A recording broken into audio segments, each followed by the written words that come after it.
기도하고 시작합니다. 사랑해 주님 감사합니다. 예배 마치고 우리가 성경 공부에 대해서 다시 이야기를 나눕니다. 아이들을 가르치기에 앞서 아이들보다 월등한 성경에 대한 내용의 이해와 또 관심, 또 그 영혼을 살필 수 있는 것 같은 여러 가지 배려를 통하여서 맡긴 영혼들을 잘 성장시킬 수 있는 우리가 될 수 있도록 도와주옵소서. 교회를 떠나가는 이유 가운데 하나는 사람들 사이에 이해할 수 없는 갈등과 문제 때문이라고 많이 알고 있습니다. 사람의 지식이 아니라 성경에 있는 그 내용 그대로를 전하며 또 폭넓은 인식을 통해서 모든 아이들을 포용할 수 있는 넉넉한 우리 선생님들 될 수 있도록 도와주옵소서. 예수님의 이름으로 기도드립니다. 아멘. 자, 여러분 반갑습니다. 오늘은 신약 이제 성경 보면 이제 네 번째 시간 예수님의 어린 시절에 대해서 함께 이야기를 나누도록 하겠습니다.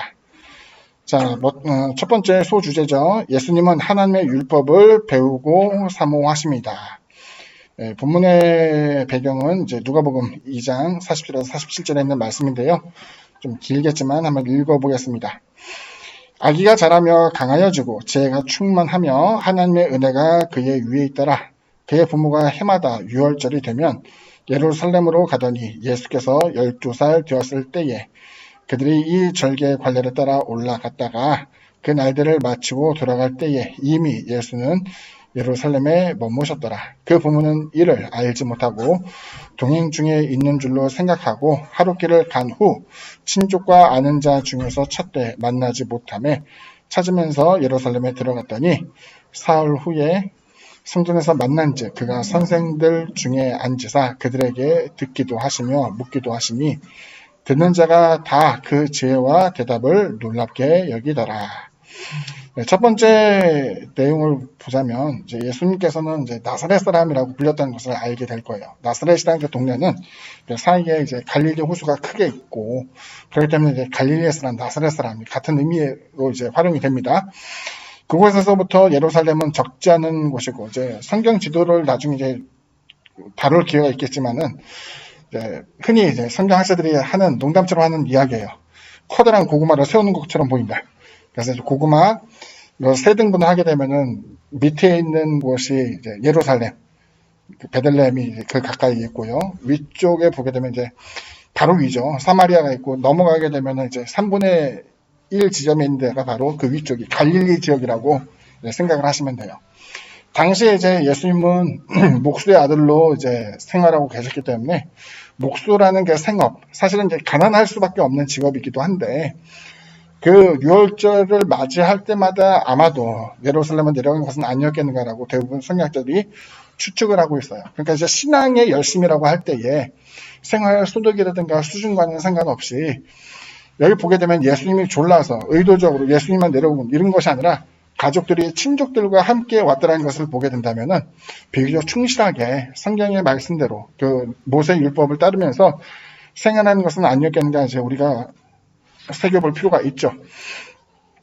모세의 가르침을 보게 되면 한 해에 3번씩은 반드시 야훼 얼굴을 봐야 된다라고 해서 예루살렘 성소 중심에 대한 내용을 보여주고 있는데 우리가 잘 아는 바와 같이 이제 구약에서 보게 되면 북왕국 이스라엘과 남왕국 유다의 분열 시기에는 이제 베델과 단에 금송아지 우상을 두게 되어서 원래 갈릴리에 속했다는 사람들은 성소 중심이라고 하지만 예루살렘 중심은 아니었어요. 하지만 이 포로 생활이 끝나고 난 다음 그리고 회복되는 그 시기에 있어서 신앙의 중심지는 자연스럽게 예루살렘으로 이제 확정되게 되었고 성경에서 보면 베델과 단에 대한 내용은 나오지 않고 심지어 북왕국 이스라엘의 수도였던 사마리아 지역은 영적으로 혼탁하고 또 신앙에 있어서 동족으로 인정받지도 못하는 초라한 지경에 빠져 있는 것을 보여주고 있지요. 그래서 이제 여기서 보면 첫 번째 주제는 부모의 열심 있는 신앙의 모습이 우선 배경이 되었다 볼 수 있습니다. 그 다음은 두 번째 주님의 지혜와 답변에 대한 내용인데요. 여기 이제 성경 말씀을 유심히 보게 되면 주님께서 답변한다라는 표현은 없어요. 주님이 질문도 하고 그들의 답변 이런 것들 가르침에 대한 것을 유심히 들으셨다라는 내용에서 주님이 갖고 있던 어떤 하나님에 대한 이해, 자의식 이런 것들이 아주 어린 시절부터 충만했을 것인가라는 가능성에 대해서는 좀 이야기거리가 많아요. 근데 논쟁거리가 되기 때문에 그러니까 주님께서 공생을 시작했던 나이가 30세라는 것은 아마 다들 알고 있을 텐데 그 전에 어떤 자의식을 갖고 사람들을 가르치고 어떤 성경적인 표현을 갖다가 풍성하게 했다라고 볼 수 있는 근거는 사실은 희박해요. 근데 여기에서 이제 주님께서 완전하신 하나님이라는 것을 고려한다면은 이것이 논쟁거리가 될 수도 있겠지만은 성경에서 의외로 여기서 우리에게 보여주는 것은 주님의 어린 시절을 그렇게 폭넓게 보여주지는 않는다라는 거예요. 짤막하게 되는 것은 저는 이게 의도적 생략이라고 보는 것이 맞겠고, 어떤 신화적인 요소로서 주님께서 뭐 어린 시절에 어떤 기적을 베푸시고 뭐 이런 것에 대해서는 많은 표현을 일부러 하지 않은 것으로 우리가 간주할 수 있다 볼 수 있는 것이죠. 눈여겨볼 만한 것은 주님께서 어린 시절, 여기서 보면 12살에 성전에 가셨음에도 불구하고 답변을 주의 깊게 들으시며 또 질문하신 것을 보았을 때에, 그럼에도 불구하고 우리가 눈여겨볼 수 있는 것은 사람의 지식이라고 할 때에 선천적인 지식, 아프리오리라고 하는데 선험적이라고 해요. 어떤 경험 이전에 있는 것. 그리고 후천적, 후험적인 것을 이야기할 때에는 누군가에게 교육을 받았기 때문에 그 교육이 바탕에 되어서 자신이 갖고 있는 어떤 지식을 이제 뽐내는 경우가 있는데, 주님의 경우에는 첫 번째가 굉장히 강했다라는 거죠. 왜냐하면 누구에게 교육을 받은 적이 없기 때문에. 흔히 이제 훗날은 예수님에 대한 비난거리죠. 나사렛 사람이라는 그 표현에서 어떤 영적으로, 신앙적으로 해서 어떤 교육을 받지 못한 사람으로서 이제 비춰진다는 것이 약점이 될 수도 있지만, 반면에 보면은 하나님께서 주신 지혜와 총명, 그리고 성경에 대한 바른 이해가 이 당시에도 어느 정도 나타나고 있었다라는 것을 볼 수 있어요. 하지만 이것에 대한 모든 것을 충만하게 이미 이뤘다라고 볼 수 있는 것은 성경에는 나타나지 않기 때문에 확대해서 해석하는 것은 우리가 좀 조심스럽게 여겨야 된다 볼 수가 있겠죠. 두 번째 소주제, 예수님은 아버지의 일에 참여하십니다. 중의적인 표현이겠죠. 하나님 아버지, 그리고 목사였던 아버지의 일도 이야기할 수 있겠죠. 성경 구절 본문을 봅니다. 주님께서 예루살렘에 있는 것을 다시 확인하고 이제 부모가 만나고 된 이후의 모습이에요. 그의 부모가 보고 놀라며 그의 어머니는 이르되, 아이야, 어찌하여 우리에게 이렇게 하였느냐. 보라, 내 아버지와 내가 근심하여 너를 찾았노라. 예수께서 이르시되, 어찌 나를 찾으셨나이까. 내가 내 아버지 집에 있어야 될 줄을 알지 못하셨나이까 하시니, 그 부모가 그가 하신 말씀을 깨닫지 못하더라. 여기 보면 이제 어머니가 표현한 것은 내 아버지와 내가 근심하여 너를 찾았다 할 때는 당연히 여기서 보여진 것은 목수였던 요셉이죠. 주님의 표현은 그렇지 않고, 내가 내 아버지 집에 있어야 되는 것을 알지 못합니까? 라고 할 때는 그 아버지의 집은 성전을 의미하겠죠. 중의적인 표현으로 나오게 되는데, 주님이 공생애를 시작하기 전 부모에게 순종적이었다는 것은 당연하게 의심의 여지가 없다는 것을 알고 있을 거예요. 그리고 여기서 어머니가 표현하는 내용도 중요한데, 그 성령으로 잉태하여 태어났을지라도 아이를 대할 때, 그 예수를 대할 때에 공생애를 시작하기 전까지는 아이처럼 어린 아들을 대하는 것과 매 한가졌다는 사실을 이제 주목할 만해요. 그런데 여기서 주님께서 이와 같은 답변을 했을 때에 그 어머니가 처음으로 그 답변을 듣고서 말을 이해하지 못했다는 것은 그 이전에는 그 같은 일이 반복되어서 일어나거나 혹은 구분될 만한 언행이 없었다는 것을 우리가 추측해 볼 수 있어요. 처음 언급한 내용이니까 당시에 어머니가 그것을 잘 알지 못하였지만, 훗날 이제 성경이 기록될 때는 이것 자체가 사실은 하늘에 계신 아버지에 대한 것이었다라고 이야기하죠. 그 아이에 대한 표현, 다음 주에 이제 어린이집이 되기 때문에 아이에 대한 표현을 쓰는데, 우리가 흔히 어린 아이라고 표현할 때 어린이는 죄송하지만 연소하다는 의미보다는 어리석다는 의미에서 파생되었어요. 우리나라의 경우만 하더라도 소파 방정환 선생님의 누구로 인해서 어린이라는 좋은 이름이 지칭이 되었지만은, 사실 그 어리석다, 어린이 뭐 이런 것이 사실은 같은 의미로 사용이 되었는데, 주님의 모습을 보게 되면 이 어머니가 아이로 대하는 그 모습에는 아직은 부모의 권위를 따라야 되고, 또 부모의 눈이 미치는 곳에 너가 머물러 있어야 되는데, 가벼운 책망에 대한 이야기를 하는 것임에 분명하지만, 주님께서는 여기서 다시 한번 어렸을 때에도 자의식, 스스로가 내가 어머니 아버지 마리아와 요셉의 자식이다. 그러다가 갑자기 나이 성인이 되어서 침례 요한으로부터 침례를 받고 난 다음에 내가 알고 봤더니 하나님의 아들이었어. 뭐 이렇게 되는 것이 아니라 그 이전부터 자기 자신이 하나님이 택하시고 보낸 메시아적인 사명을 갖고 있는 분으로 인식하고 있었다는 것을 우리가 생각해 볼 수 있죠. 그래서 그 내용을 보게 되면 예수님께서 내 아버지 집을 언급했으나 첫번째는 깨닫지 못하였다. 그리고 예수님은 목수의 아들로 드러났지만 동시에 하나님 아버지에 대한 자의식을 갖고 있었다. 선천적으로 그것을 생각해 볼 수 있죠. 그리고 두 번째 이제 항목을 보게 되면 예수 그리스도의 자의식은 공생에 처음 나타나는 것이 아니다. 다시 말하면 침례 요한에게 침례를 바꾸고 난 다음에 갑자기 자신이 메시아적인 사명을 감당할 분으로 처음 인식한 것이 아니라 그 전 어린 시절부터 이것이 나타나고 있었다. 그래서 소위 말하는 가연설에 대한 논란을 불식시키죠. 가연설은 뭐냐면은 유대인들이 갖고 있던 신과는 하나님 한 분, 유일신 사상이에요. 그래서 유대인들이 예수 그리스도를 영접하지 못하는 가장 강력한 이유는 예수님을 선지자까지는 인정할 수 있지만은 하나님으로서는 그것을 받아들이기가 어렵다는 거예요. 당연히 성령도 받아들이지 않죠. 그래서 예수에 대해서는 그들은 선지자로, 성령에 대해서는 인격이 없는 하나님의 능력으로 이해를 하는 거예요. 그래서 이제 개신교에서도 초기에는 이것에 대한 분쟁이 많이 있었죠. 뭐냐면은 성부 하나님의 이름이 있어요. 뭐예요? 야훼 하나님. 그리고 성자 하나님에 대한 이름도 있어요. 예수. 근데 성령 하나님에 대해서는 이름이 있어요? 없어요? 없어요. 그러니까 이것을 인격적인 신으로 인정하는데 되게 힘들었어요.